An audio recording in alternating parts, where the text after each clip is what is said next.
নমস্কাৰ 24 লাইভ চোৱাৰ বাবে ধন্যবাদ। এই মুহূৰ্তত লৈ আহিছো এটা গুৰুত্বপূৰ্ণ খবৰ। কাইলৈ ৰাজ্যত অনুষ্ঠিত হ'ব তৃতীয় বৰ্গৰ পৰীক্ষা। এডিআৰই পৰীক্ষা অনুষ্ঠিত হ'ব আৰু পৰীক্ষালৈ যোৱাৰ পূৰ্বে আপুনি মানিব লাগিব কিছুমান বিশেষ নিয়ম। ইতিমধ্যে পৰীক্ষাৰ বাবে সাজু হৈছে প্ৰশাসন আৰু পৰীক্ষাৰ্থী। পৰীক্ষাৰ বাবে এতিয়া দিয়া হৈছে নতুনকৈ এছওপি আৰু আপুনি মানিব লাগিব কেইবাটাও বিশেষ নিয়ম। আপুনি কেনেধৰণে পৰীক্ষাত অৱতীৰ্ণ হ'ব, আপুনি পৰীক্ষাত গৈ কি কৰিব লাগিব আমি জনাম এই মুহূৰ্তত সবিশেষ খবৰ। আমি জনাইছো এই মুহূৰ্তত এটা বিশেষ খবৰ। কাইলৈ ৰাজ্যত অনুষ্ঠিত তৃতীয় বৰ্গৰ পৰীক্ষা। কাইলৈ অনুষ্ঠিত হ'ব এডিআৰইৰ পৰীক্ষা আৰু ইতিমধ্যে প্ৰথমটো পৰীক্ষা অনুষ্ঠিত হৈ গৈছে। পৰীক্ষালৈ সাজু হৈছে প্ৰশাসন আৰু পৰীক্ষাৰ্থীসকল। ইতিমধ্যে ৰাজ্যৰ লাখ লাখ পৰীক্ষাৰ্থীসকল কালিৰ দিনটোৰ বাবে সাজু হৈ উঠিছে। 1.5 ঘণ্টা পূৰ্বে আপুনি উপস্থিত হ'ব লাগিব পৰীক্ষা কেন্দ্ৰত। পৰীক্ষা কেন্দ্ৰত গৈ আপুনি সোনকালে উপস্থিত হ'ব লাগিব। পৰীক্ষা আৰম্ভ হোৱাৰ পিছত সোমাব নোৱাৰিব পৰীক্ষা কেন্দ্ৰত। পৰীক্ষা অনুষ্ঠিত হোৱাৰ পিছত আপোনাক সোমাবলৈ দিয়া নহ'ব পৰীক্ষা কেন্দ্ৰত। তালাচীৰ সময়ত উপস্থিত থাকিব আশা আৰু অংগনবাড়ী কৰ্মী। এবাৰ আশা আৰু অংগনবাড়ী কৰ্মী উপস্থিত থাকিব তালাচীৰ সময়ত। এডমিট কাৰ্ড আৰু পৰিচয় পত্ৰ থাকিলেহে প্ৰৱেশ কৰিবলৈ দিয়া হ'ব অনুমতি। আপোনাক যিকোনো ধৰণৰ সামগ্ৰী নিবলৈ দিয়া নহ'ব পৰীক্ষা কেন্দ্ৰত। পৰীক্ষা কেন্দ্ৰত নিব পাৰিব পানী বটল আৰু লগত লৈ আহিব পাৰিব এবাৰ প্ৰশ্ন কাকত। এবাৰ আপুনি প্ৰশ্ন কাকত আনিব পাৰিব। হাফ চাৰ্ট পৰিধান কৰিবলৈ আহ্বান পৰীক্ষাৰ্থীক। ইতিমধ্যে দ্ৰুত তালাচীৰ বাবে হাফ চাৰ্ট পৰিধান কৰিবলৈ দিয়া হৈছে। জোতাৰ পৰিৱৰ্তে চেণ্ডেল পৰিধান কৰিবলৈ দিয়া হৈছে যাতে তালাচীৰ সময়ত কোনো ধৰণৰ অসুবিধাৰ সৃষ্টি নহয়। ইয়াৰ পূৰ্বৰ পৰীক্ষাটোৰ তালাচীৰ সময়ত বিভিন্ন ধৰণৰ বিসংগতিৰ সৃষ্টি হৈছিলে, যাৰ বাবে ৰাজ্যৰ মুখ্যমন্ত্ৰীগৰাকী সৰব হৈছিলে। আৰু এইবাৰ মহিলা প্ৰাৰ্থীসকলক তালাচীৰ সময়ত উপস্থিত থাকিব আশা আৰু অংগনবাড়ী কৰ্মী। আৰু তাৰ লগতে ইতিমধ্যে প্ৰশাসন আৰু পৰীক্ষাৰ্থীসকল কালিৰ দিনটোৰ বাবে সাজু হৈ উঠিছে। ৰাজ্যৰ বিভিন্ন ঠাইত বিভিন্ন ধৰণে পৰীক্ষা কেন্দ্ৰ অনুষ্ঠিত কৰা হৈছে আৰু তাত বিভিন্ন ধৰণে পৰীক্ষাসমূহ অনুষ্ঠিত হ'ব।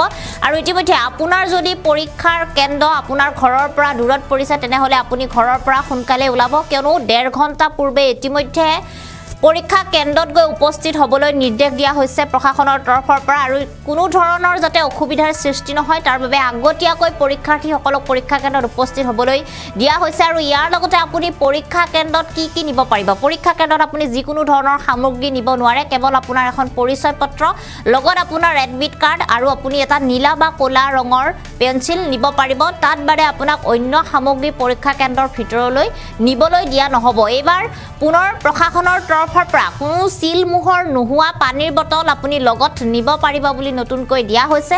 আৰু তাৰ লগতে এটা আটাইতকৈ ভাল খবৰ, এটা ভাল কথা পৰীক্ষাৰ্থীসকলৰ বাবে যে এইবাৰ আপুনি পৰীক্ষা শেষ হোৱাৰ পিছত যিখন পৰীক্ষাৰ প্ৰশ্ন কাকত, সেই পৰীক্ষাৰ প্ৰশ্ন কাকতখন আপুনি লগত লৈ আহিব পাৰিব। অতিৰিক্ত আপুনি 5 মিনিট সময় পৰীক্ষা শেষ হোৱাৰ পিছত অতিৰিক্ত 5 মিনিট সময় আপুনি ৰ'ব লাগিব পৰীক্ষা কেন্দ্ৰত পৰীক্ষা শেষ হোৱাৰ পিছত। আৰু তাৰ পিছতে আপুনি ওলাই আহিব পাৰিব। এডিআৰই পৰীক্ষাক লৈ 29 ছেপ্টেম্বৰত অনুষ্ঠিত হ'বলগীয়া এডিআৰই পৰীক্ষাক লৈ কেইবাটাও ঘোষণা দিছে চৰকাৰৰ পৰা, কেইবাটাও নিৰ্দেশনা দিয়া হৈছে। পৰীক্ষাৰ পূৰ্বে OMR চিটত নাম ৰোল নম্বৰ পৰীক্ষা কৰিবলৈ আহ্বান কৰা হৈছে। আৰু আমি জনাইছোৱে লেবেল নথকা পানীৰ বটল নিব পাৰিব।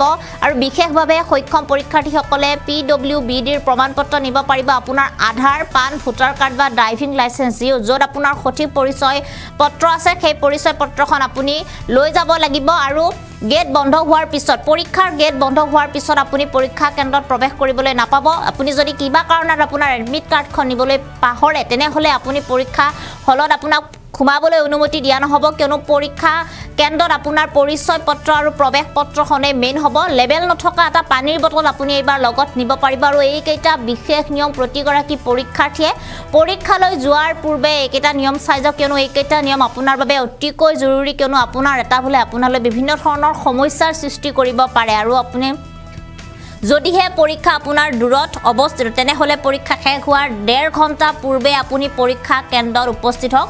ৰাজ্য চৰকাৰৰ তৰফৰ পৰা, প্ৰশাসনৰ তৰফৰ পৰা পৰীক্ষাৰ্থীসকললৈ বিভিন্ন ধৰণে এতিয়া এই নতুন নিৰ্দেশনাসমূহ দিয়া হৈছে। ইতিমধ্যে প্ৰথমটো পৰীক্ষা এডিআৰইৰ প্ৰথমটো পৰীক্ষা অনুষ্ঠিত হৈ গৈছে আৰু কাইলৈ অনুষ্ঠিত হ'বলৈ গৈ আছে দ্বিতীয়টো বৃহৎ পৰীক্ষা এডিআৰইৰ, অৰ্থাৎ তৃতীয় বৰ্গৰ দ্বিতীয়টো ডাঙৰ পৰীক্ষা অনুষ্ঠিত হ'বলৈ গৈ আছে। আৰু কালিৰ দিনটোত লাখ লাখ পৰীক্ষাৰ্থী অৱতীৰ্ণ হ'ব এই পৰীক্ষাত। আৰু সকলো পৰীক্ষাৰ্থীৰ বাবে এইকেইটা নিয়ম অতিকৈ প্ৰয়োজনীয়। ইতিমধ্যে এই নিৰ্দেশনাসমূহ চৰকাৰৰ পৰা দিয়া হৈছে। আৰু আজিৰ দিনটোত যিহেতু ইতিমধ্যে বিভিন্ন ধৰণে পৰীক্ষাৰ্থীসকলে পৰীক্ষাৰ বাবে তেওঁলোক সাজু হৈছে আৰু এইকেইটা নিয়ম আপোনালোকৰ বাবে অতিকৈ জৰুৰী কালি অনুষ্ঠিত হ'ব অৰ্থাৎ 29 ছেপ্টেম্বৰত অনুষ্ঠিত হ'ব এডিআৰইৰ দ্বিতীয়টো পৰীক্ষা এই মুহূৰ্তত কিছু মন্তব্য আছে সেই মন্তব্য আমি আপোনালোকক শুনাইছোঁ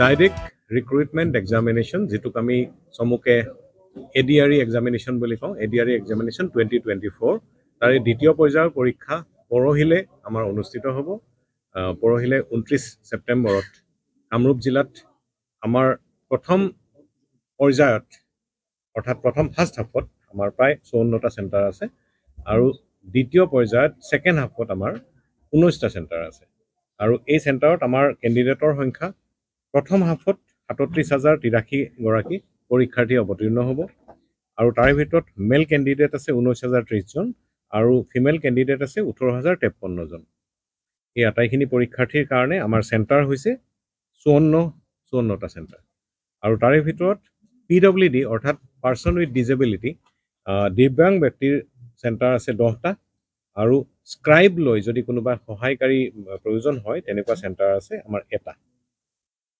আৰু ছেকেণ্ড হাফত প্ৰথম ফাৰ্ষ্ট হাফটো আছে 9টাৰ পৰা 12টালৈকে পৰীক্ষা হ'ব আৰু ছেকেণ্ড হাফটো হ'ব 1:30টাৰ পৰা 4:30টালৈকে আমাৰ ছেকেণ্ড হাফৰ পৰীক্ষাৰ্থী হ'ল 16,১৬৫ জন তাৰে ভিতৰত মেল কাউণ্ট আছে মেল পৰীক্ষাৰ্থী আছে 15,৮৪৫ আৰু ফিমেল পৰীক্ষাৰ্থী আছে ছেকেণ্ড হাফত কম 320 জন এই আটাইখিনি পৰীক্ষাৰ্থীয়ে ছেকেণ্ড হাফত আমাৰ চেণ্টাৰ হ'ল 19টা অৰ্থাৎ 54টা চেণ্টাৰৰ ভিতৰত 19টা চেণ্টাৰত আমি ছেকেণ্ড হাফৰো পৰীক্ষা পাতিম আৰু এতিয়া কথা হ'ল আপোনাৰ পৰীক্ষা ইতিমধ্যে মই কৈছোঁ যে 9টাৰ পৰা 12টালৈকে ফাৰ্ষ্ট হাফ হ'ব আৰু 1:30টাৰ পৰা 4:30টালৈকে ছেকেণ্ড হাফ হ'ব তৃতীয় পৰ্যায়ৰ আমাৰ পৰীক্ষা আছে কিছুদিন আমি সময় পাম তৃতীয় পৰ্যায়ৰ পৰীক্ষা হ'ব আমাৰ 27 অক্টোবৰ আৰু 27 অক্টোবৰৰ কাৰণে আমি প্ৰস্তুতি পৰৱৰ্তী সময়ত কৰিম ইয়াৰে কথা হ'ল এবাৰ ফ্ৰিস্কিঙৰ ক্ষেত্ৰত ভালেখিনি সাৱধানতা অৱলম্বন কৰা হৈছে আমি ফ্ৰিস্কিঙৰ কাৰণে মেল আৰু ফিমেল সকলো কেণ্ডিডেটক ফ্ৰিস্কিঙৰ কাৰণে ব্যৱস্থা কৰিছোঁ আৰু বিশেষকৈ মহিলা পৰীক্ষাৰ্থীৰ কাৰণে আমি মহিলা পুলিচত বাদেও আমাৰ অংগনবাদী ছুপাৰভাইজাৰ অংগনবাদী আৰু আশা কৰ্মী সকলোকে আমি এনগেজ কৰিছোঁ এবাৰ আৰু তেওঁলোকক মানে যথোযুক্ত তেওঁলোকক প্ৰশিক্ষণ দিয়া হৈছে আৰু তেওঁলোকে ফ্ৰিস্কিঙত আমাক সকলোকে সহায় কৰিব প্ৰশাসনক যাতে প্ৰপাৰলি ফ্ৰিস্কিং হয় মোবাইল ফোন কোনেও নিব নোৱাৰে 100 মিটাৰৰ ভিতৰত কোনো ধৰণৰ আমি এলাউ নকৰিম এইবাৰ মাত্ৰ এটা নতুন সংযোজন হৈছে যে লেবেল নথকাকে ট্ৰান্সপাৰেণ্ট খোৱা পানী বটল পৰীক্ষাৰ্থী এগৰাকীয়ে পৰীক্ষা হললৈকে দিব পাৰিব অকল তেওঁ সেইটো বস্তুৱে নিব পাৰিব আৰু আন কোনো ধৰণৰ গেজেট নিব নোৱাৰে এইবোৰ আঁতৰত কৰবাত তেখেতে নিজে থ'ব লাগিব যাতায়াতৰ ক্ষেত্ৰত আমাৰ দেখা যায় যোৱাবাৰো কিছু ট্ৰাফিকৰ ক্ষেত্ৰত আমি সাৱধানতা অৱলম্বন কৰা হৈছিলে এইবাৰো আমি অধিক সাৱধান হৈছোঁ এইবাৰ অৱশ্যে যোৱাবাৰৰ তুলনাত আমাৰ পৰীক্ষাৰ্থীৰ সংখ্যা কিছু কম তাৰে কাৰণে আমি ব্যৱস্থাৰ ভিতৰত এটা হ'ল আমি দেওবৰীয়া যিমান বজাৰ আছে সেই বজাৰবোৰ সিদিনা বন্ধ ৰখাৰ ব্যৱস্থা কৰিছোঁ 100 মিটাৰৰ ভিতৰত যিখিনি দোকান পোহাৰ আছে সেই দোকান পোহাৰবোৰ আমি বন্ধ ৰখাৰ ব্যৱস্থা কৰিছোঁ যাতে পৰীক্ষাৰ্থীৰ কোনো ধৰণৰ অসুবিধা নহয় আৰু আমাৰ যাতে পৰীক্ষা চলাবলৈ কোনো ধৰণৰ অসুবিধা নহয় বহু ঠাইত আমাৰ হাইৱেত কনষ্ট্ৰাকশ্যন চলি আছে তাৰে ভিতৰত আমাৰ সাউথ বেংকত দক্ষিণ পাৰত প্ৰায় মিৰ্জা ছয়গাঁও বকো এই ৰাস্তাত আমাৰ 4 লেনৰ কাম চলি আছে আৰু এই কামবিলাক কৰিছে নেশ্যনেল হাইৱে অথৰিটি অফ ইণ্ডিয়াই আমি নেশ্যনেল হাইৱে অথৰিটিৰ উৰ্ধ্বতন কৰ্তৃপক্ষক আমি তেওঁলোকক ইনষ্ট্ৰাকশ্যন দিছোঁ যাতে 28 তাৰিখ ৰাতিৰ পৰাই অৰ্থাৎ কাইলৈ ৰাতিৰ পৰা কোনো ধৰণৰ কনষ্ট্ৰাকশ্যন কাম যাতে নচলে বা কনষ্ট্ৰাকশ্যনৰ নিয়োজিত যান বাহনবিলাক তেওঁলোকে যাতে আঁতৰাই ৰাখে